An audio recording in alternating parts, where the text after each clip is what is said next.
Alors, homme de Dieu, bon, puisque on doit tout dire, n'est-ce pas? Il n'y a pas une seule chose qu'on peut comment dirais-je, omettre de dire. Alors, est-ce qu'en revanche, il y a des indices qui montrent qu'une personne n'est pas encore prête pour se marier? Oui. Il y a des indices qui montrent qu'une personne n'est pas prête pour se marier, et je vais les citer, notez-les, tel que je suis en train de les citer, parce que ça va vous aider. Vous pourrez aussi inviter d'autres personnes à pouvoir tout simplement à suivre, à pouvoir être bénis. Et vous pouvez conseiller les gens, parce que cet enseignement de ce soir n'est pas seulement pour des gens qui sont célibataires, mais c'est pour les pasteurs, c'est pour les serviteurs de Dieu, c'est pour tout le monde, afin que chacun puisse être béni. Amen. Alors, il y a des indices. Premièrement, il faut, si Jésus-Christ n'est pas ta priorité, tu n'es pas prêt à te marier. Parce que si tu te maries et que Jésus-Christ n'est pas ta priorité, tu risques de mettre en otage ta vision, tu risques de mettre en otage ta mission, tu risques de mettre en otage l'œuvre de Dieu. Si tu ne peux pas craindre, c'est-à-dire c'est compliqué, hein? C'est choquant d'ailleurs ce que je veux dire. Si tu n'aimes pas Jésus-Christ plus que tout le monde, tu ne peux pas te marier. Ça, c'est le point précis pour les enfants de Dieu. Pourquoi? Lorsque nous pensons à Salomon, moi je ne connaissais pas Salomon. En fait, quand mon pasteur prêchait sur Salomon, on parlait de sa sagesse, on parlait de sa richesse, on parlait de sa bénédiction, on disait que c'était le fils du roi David. Et moi, j'ai commencé par lire un Samuel, 2 Samuel, j'ai commencé par lire un roi, 2 rois, un chronique, 2 chroniques, et j'étais complètement déçu. J'ai découvert Salomon vraiment en tant que tel en lisant la Bible. J'ai été déçu. Pourquoi? J'ai vu qu'il a commencé par épouser des femmes égyptiennes. En fait, il a commencé par prendre des femmes pour éviter la guerre. D'accord? Lui, il était très sage, très intelligent, mais ce n'était pas quelqu'un qui voulait aller à la guerre. En fait, quand on voit Salomon, quand on lit vraiment Salomon, qu'on voit Salomon, en fait, c'est quelqu'un qui est un homme comme tout le monde, qui est très simple. C'était pas un guerrier. C'est pas un guerrier, en fait, mais c'est un intellectuel. Donc, les intellectuels, des fois, ils n'ont pas la force physique. Ils n'aiment pas la guerre. Donc, du coup, lui, il va aller épouser tout le monde, près de 600 femmes, juste pour ne pas faire la guerre. En fait, il va créer des relations avec des pays pour ne pas faire la guerre. Mais le problème, et ça m'a déçu déjà, et deuxièmement, le problème est que Salomon commencera par construire des temples, des faux dieux, des temples de Asherah, des temples de Astarté, des temples de Baal. Il va commencer par les construire à Jérusalem, parce que les femmes ont commencé par l'influencer. D'accord? Par l'influencer, et il va abandonner l'amour de Dieu et il va s'attacher à l'amour de la femme de telle enceinte qu'il serait maintenant capable de construire des temples, faire des sacrifices, donner de l'argent pour des sacrifices, et Dieu était vraiment en colère. Donc il a brisé tout simplement sa vision, la mission et la prospérité d'Israël à cause tout simplement de son cœur qui était tourné vers les femmes. Et c'est d'ailleurs pourquoi lui-même il écrira dans l'Ecclésiaste que ton cœur ne court pas après les femmes étrangères, etc. D'accord? Vanité des vanités, tout est vanité. Donc du coup, lorsque Jésus-Christ n'est pas ta priorité dans ton cœur, déjà premièrement, tu risques de ne pas épouser selon le modèle de Dieu. Tu risques de te marier à la minigie. Tu risques de te marier à la décolletée. Tu risques de te marier à la mascara. Tu risques de te marier au rouge à lèvres. Il faut savoir que dans le monde, il y a de la sorcellerie qui existe par le rouge à lèvres, par les mascaras, qui fait que des gens, les femmes peuvent t'attirer. Il faut savoir que ces gens de femmes, ils ne t'attirent pas pour construire l'œuvre de Dieu, mais ils t'attirent pour détruire ta vision. Donc lorsque Jésus, Dieu n'est pas ta priorité, tu risques de mettre de côté ta mission. Pourtant, lorsque tu es un homme et à qui la femme doit se soumettre, il faut que tu aies une mission, il faut que tu aies une vision. Voilà, donc c'est pour ça que, premièrement pour moi, Jésus a dit, si tu ne m'aimes pas plus que ta femme, tes enfants, ton père, ta mère, tu n'es pas digne de moi.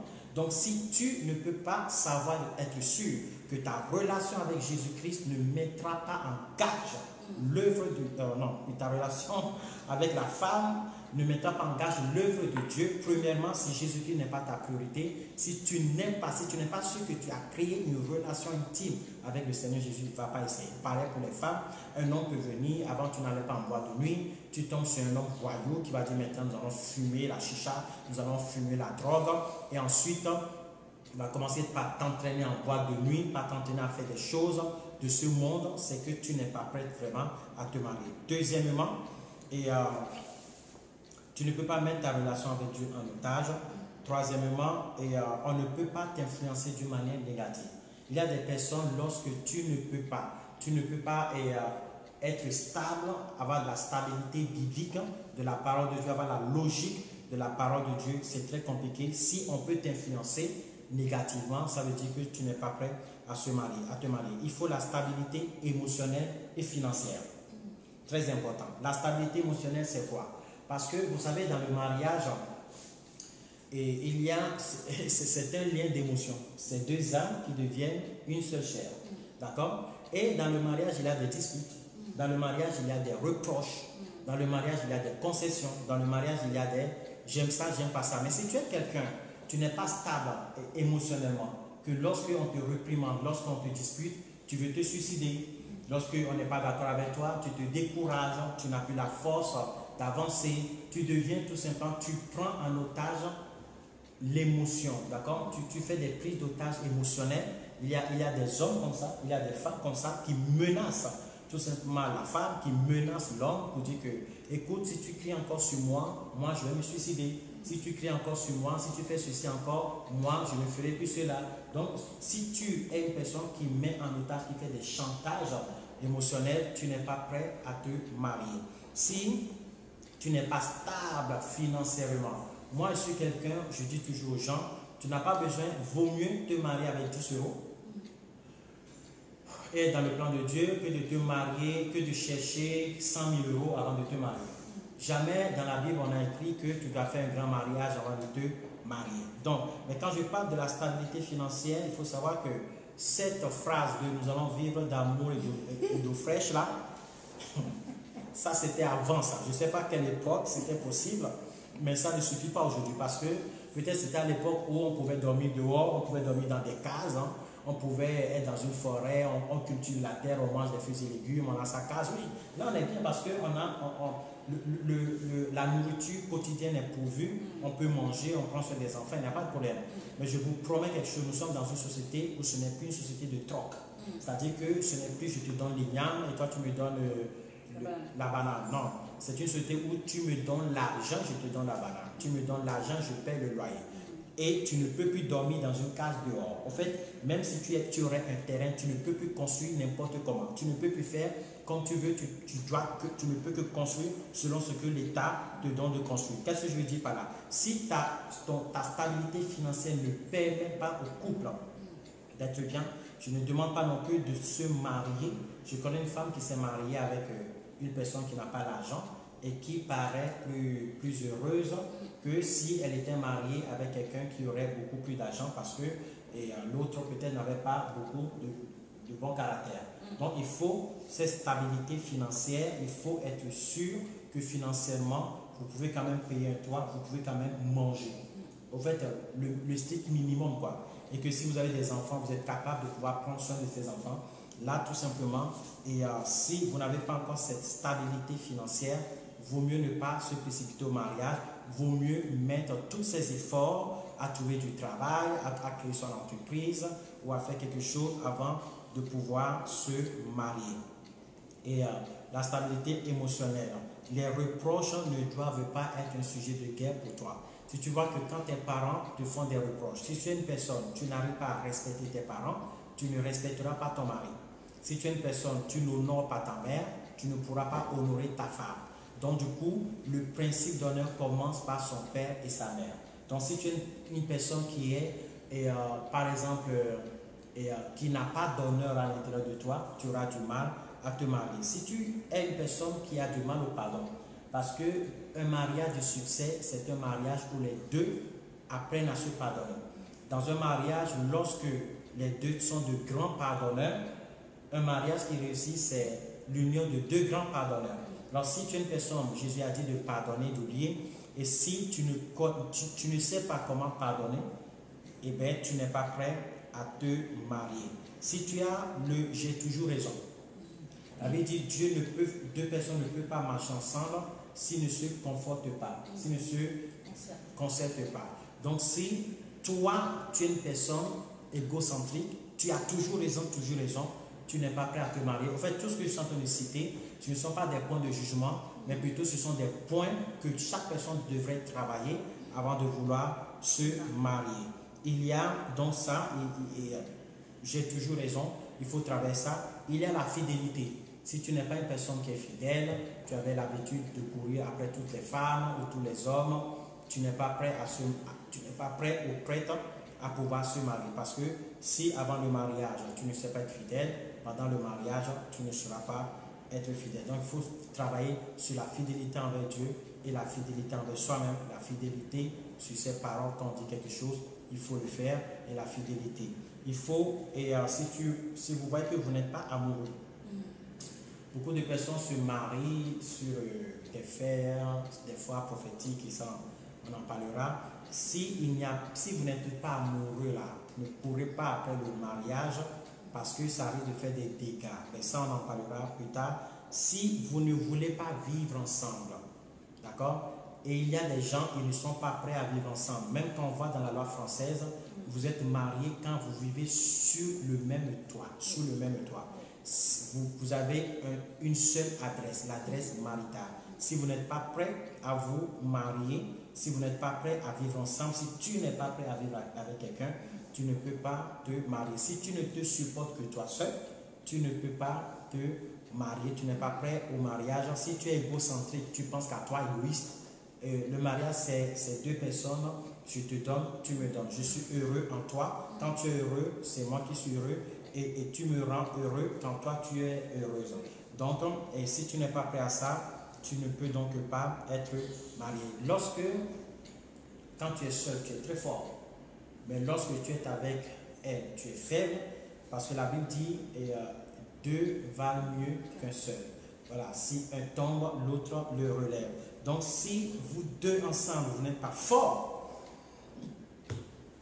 ça ne sert à rien de se marier. Si tu veux te marier que pour la sexualité,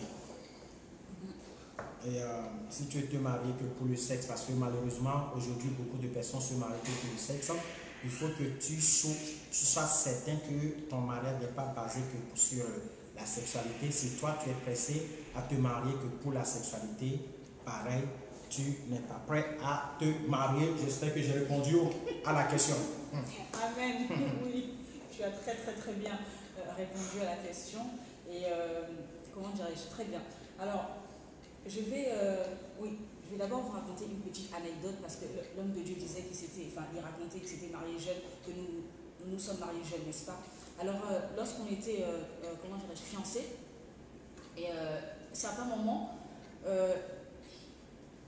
mon fiancé me disait j'aime quelqu'un.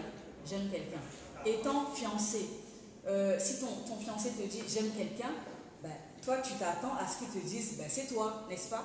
Alors je souriais, donc j'étais très contente parce que je m'attendais à ce qu'il me dise ben, c'est toi que j'aime, n'est-ce pas?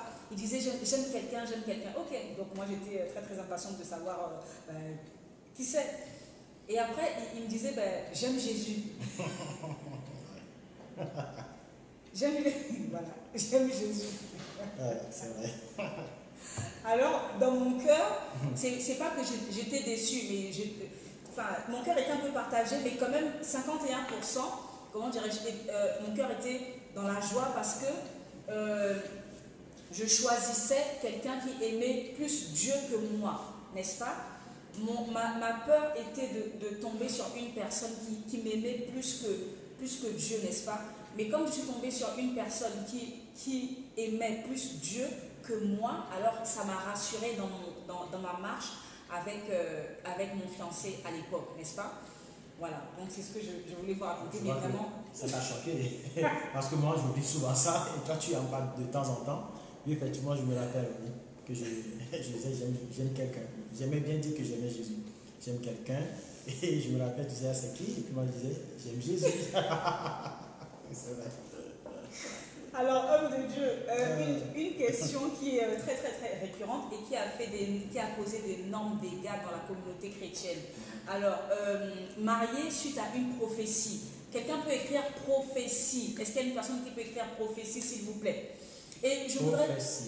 Prophétie. Je voudrais vous demander de partager au maximum parce que ce dont nous sommes en train de parler ne concerne pas que les quelques personnes qui sont en train de regarder. Croyez-moi, cela concerne bien plus de monde que ce qu'on croit. Beaucoup de femmes, beaucoup d'hommes sont concernés, hyper concernés par ce que nous sommes en train de partager ce soir. Alors partage encore, diffuse encore, tâte quelqu'un, en tout cas, fais savoir à quelqu'un que nous sommes en train de parler des choses de la vie quotidienne, des choses d'adultes, n'est-ce pas? Alors partage encore et ne cesse pas de partager.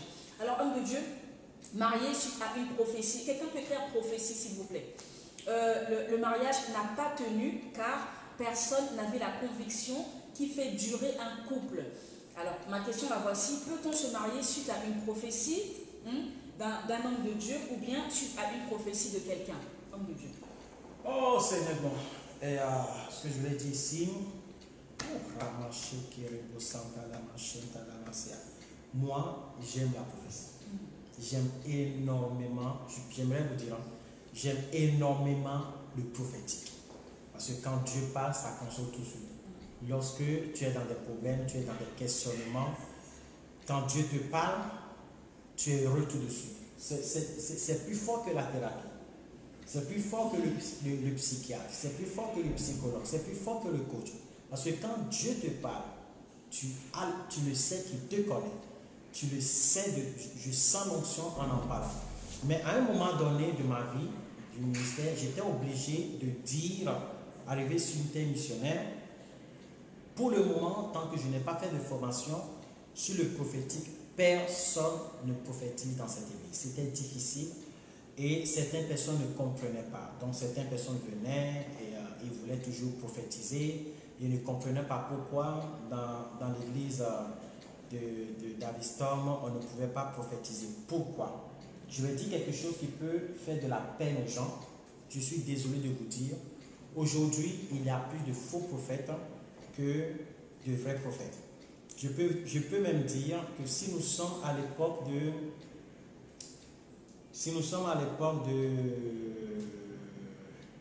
comment il s'appelle, d'Élie. Élie, il avait une vingtaine de prophètes qui avaient été cachés. Il avait 450 prophètes de Baal et 400 prophètes de Asherah. Donc il avait une cinquantaine de prophètes, d'accord, et qui étaient de vrais prophètes de Dieu, oui, et contre à peu près 950 faux prophètes. Ça fait beaucoup. Donc je pourrais dire qu'il y avait à peu près 20 fois plus de faux prophètes que de vrais prophètes. Et malheureusement aujourd'hui, le diable sait que ce n'est pas ce lien-là, ce canal qui peut avoir les enfants de Dieu. Et moi, même aussi, comme mon pasteur, d'accord, mon pasteur chez qui je me suis converti est un apôtre et c'est un prophète aussi en même temps. Mon père spirituel, docteur Maurice Selou, c'est un prophète et c'est un prophète et c'est un docteur en même temps. J'aime le prophétique, j'aime trop le prophétique. Et voilà que quand j'étais seul à l'université et en tant qu'étudiant, j'ai quitté tout le monde, mes pasteurs, machin, j'étais seul. Et les gens avaient commencé par voir que j'avais l'onction quand même. Et ils ont commencé par m'inviter à prier pour les gens par la grâce de Dieu. Un jour, je suis allé vers une famille et ils m'ont appelé pour me dire, moi je suis de ça, je suis de diabète, je suis de fibrome, je suis de machin, etc. Je suis arrivé, ils ont dit qu'il y avait un prophète apparemment qui voulait me parler. Donc je suis arrivé, le prophète était en train de dormir dans le canapé. Et moi je suis arrivé, il m'a dit, donne-moi, je ne veux pas. Vous m'avez appelé parce que vous voulez prier. Vous avez besoin de prier. Moi je commence à prier, moi. J'ai pris, il tombe sous l'onction des délivrances. Et l'autre qui témoigne, j'ai été guéri de plusieurs maladies instantanément. Et le prophète qui se lève et puis qui commence par taper à la main pour finaliser la prière. Je voyais qu'il n'était pas content parce que lui n'avait pas eu de résultats, il n'avait pas eu de guérisons.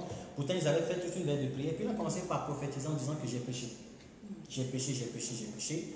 Et moi, comme on m'a toujours appris de ne pas critiquer les hommes de Dieu, Alors je commençais par dire, Seigneur, en quoi j'ai péché? Je commençais par vraiment douter. Et donc du coup, je dis, en quoi j'ai péché? Et puis il a dit, laissez-nous seuls, mettez une table là-bas. Les femmes ont couru, ils ont mis les tables. Et je suis allé, il m'a dit, hey, tu vas recevoir l'onction, je vais t'imposer les mains, tu auras 2 portions d'onction, tu vas voir, on va te donner des valises remplies de machins. Dans mon cœur, je dis, mais toi, tu ne me connais pas. Je ne fais pas l'œuvre de Dieu pour des valises des gens. Je ne fais pas l'œuvre de Dieu pour l'argent des gens. Je fais l'œuvre de Dieu. J'avais quel âge? Il va avoir 20 ans à peu près. J'avais 20 ans. C'était avant que je me marie. 20 ans. D'accord? Et je dis, tu m'imposes pas les mains. En fait, j'ai prié en langue et Dieu ne m'a pas donné la condition. Tu ne m'imposes pas les mains, parce que demain, tu ne vas pas dire que c'est toi qui m'as imposé les mains, que les miracles, Dieu l'utilise. Et moi, je ne suis pas là pour l'argent. Et c'est comme ça que j'ai refusé. Et puis, il m'a viré, il m'a dit, allez, sors de cette maison. Seigneur, donc, mais en même temps que je faisais ça, que je refusais qu'il m'impose les mains, parce que je ne croyais pas en sa prophétie. Et puis, j'ai dit, c'est pas le péché. Il m'a dit, nous avons passé toute la nuit dans la prière. Nous sommes au moment de pause, de repos, de l'esprit du moins, au moment de repos. Et toi, tu viens déranger notre repos. Dans mon cœur, je dis, mais toi, tu ne dors pas le verbe, moi j'étais en train de prier pour les femmes. Et pour les personnes qui étaient là. Donc du coup, j'ai dit, tout de suite dans ma tête est venue la phrase qui dit, priez sans cesse. Priez continuellement jusqu'à ce que votre joie soit parfaite. Voilà pourquoi je dis aux gens, une prophétie qui n'est pas suivie par un principe biblique, il faut faire attention à ça. Et donc c'est comme ça que j'ai été viré. J'ai été viré de la maison et je suis parti, mais j'étais choqué, j'avais peur, je tremblais. J'ai dit, Seigneur, j'ai dit non à un prophète, j'espère que je n'ai pas péché, Seigneur, si jamais ça venait de toi. Et c'est comme ça que j'ai appelé mon pasteur. Je dis, pasteur, je n'avais pas de l'argent, je l'ai appelé, il n'était pas en France. J'ai appelé à l'époque, l'international n'était pas illimité. J'appelle. Et il me dit, tu as bien fait. Parce que prier sans cesse, ce n'est pas un péché. Ça m'a rassuré. Il y a beaucoup trop de faux prophètes. Moi, j'ai des amis, j'ai beaucoup d'amis qui sont de vrais prophètes. Et je forme des prophètes. Je fais l'école prophétique. J'aime le prophétique. Mais seulement, il y a trop de faux prophètes. Il y a trop de personnes qui sont mariées sous le coup prophétique. Et ça leur a causé de gros problèmes.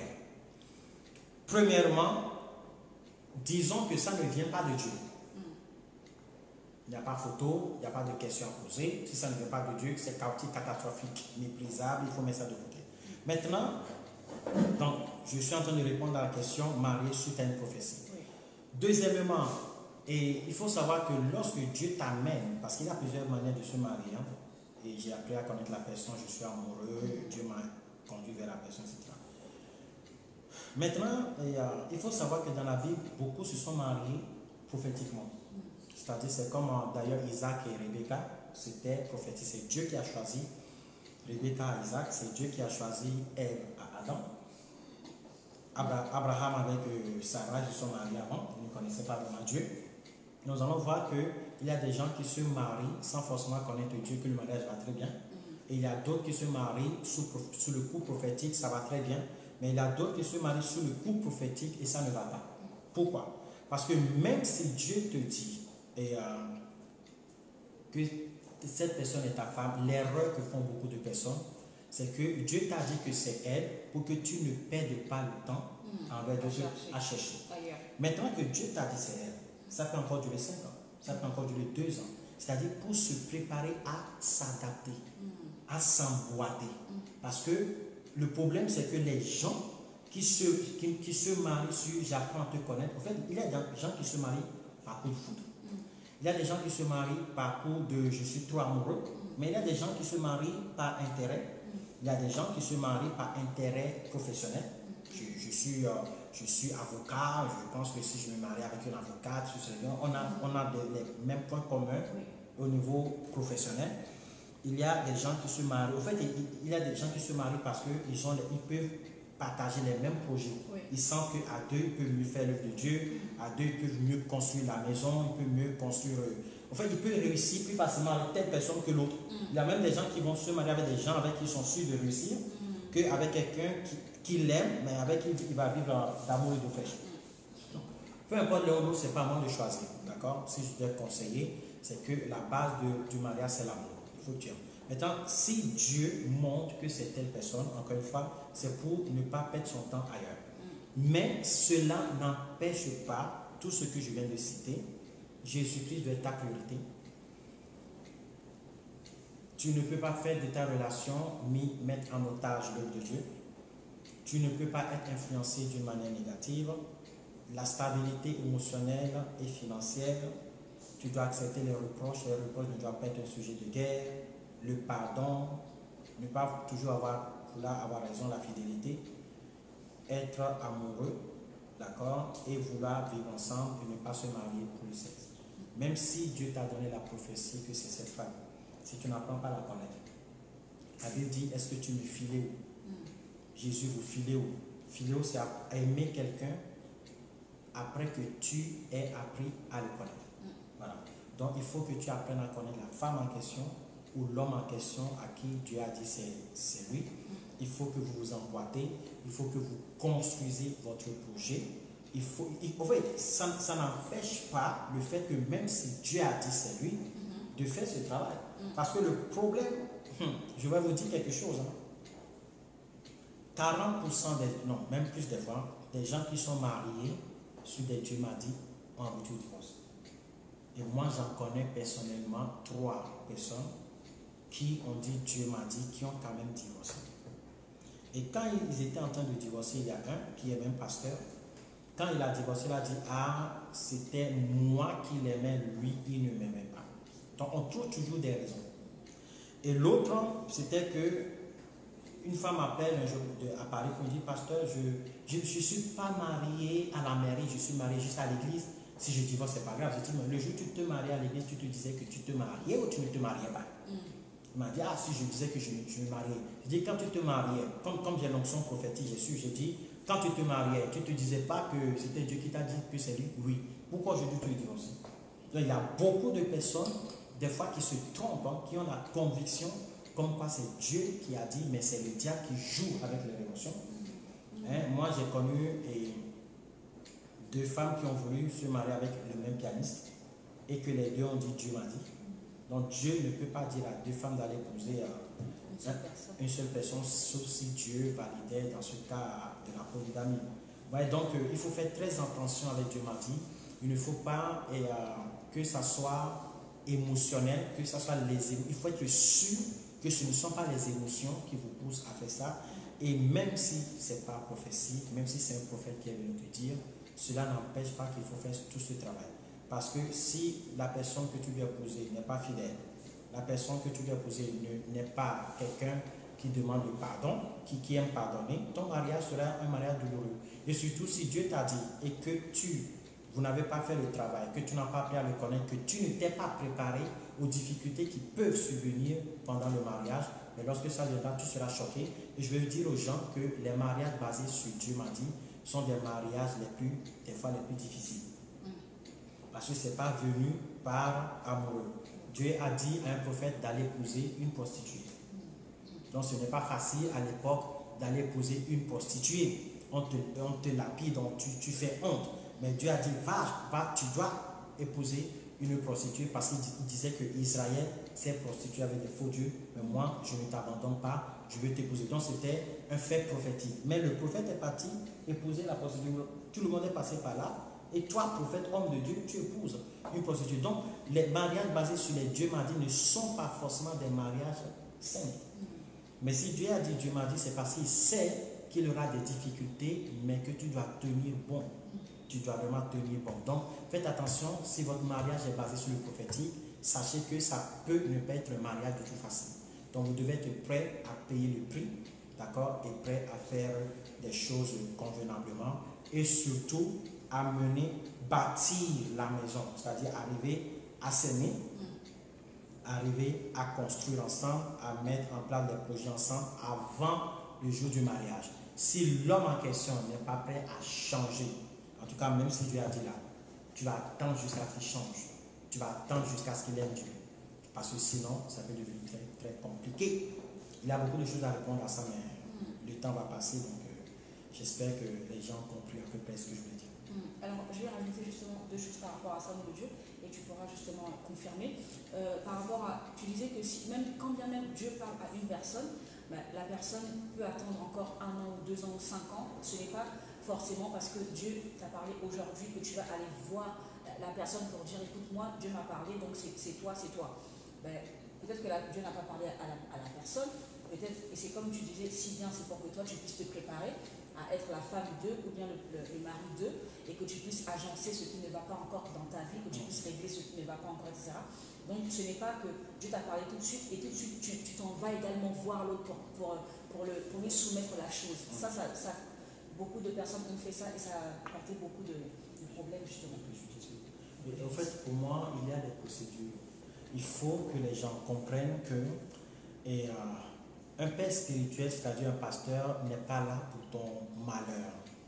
Bon, il faut en avoir un bon sien.